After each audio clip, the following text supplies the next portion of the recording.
第一套啦，第一套咧，我哋呢件上身 top 咧，如果有肚腩嘅話咧，係超級好，因為咧佢上身成個版型咧係寬鬆嘅，即係好似阿 Yan 咁樣啦。咁所以如果有肚腩身形呢啲位咧，咁就遮晒。咁我就綁前面嘅，阿 Yan 咧佢而家就綁後面，我覺得綁後面都好靚咯。咁如果可能你中意好似我呢啲泡泡地嘅效果咧，咁就可以再綁緊多少少拋出嚟，咁就後面都係好有款。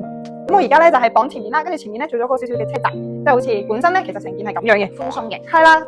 即係如果好有肚腩咧，其實都完全係遮晒。如果你哋真係好唔中意條繩咧，其實自己剪咗佢，跟住攝衫，你當一件 T 中身嘅 T。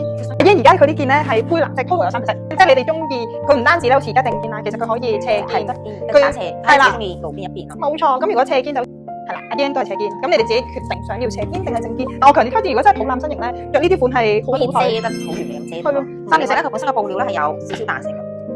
有少少彈性嘅，所以佢係同埋個質地係好舒適，所以我覺得夏天着其實都係非常之好。其實我覺得個最大嘅賣點應該係佢個背脊咯，好靚啊！佢個背脊咧後邊呢個位咧係穿窿嘅，有個通窿啦，同埋有扣紐嘅，同埋個感覺無拘無束咁樣，超級好，休閒。係啊，我覺得最好咧，其實佢除咗遮肚腩咧，手臂都遮到咯。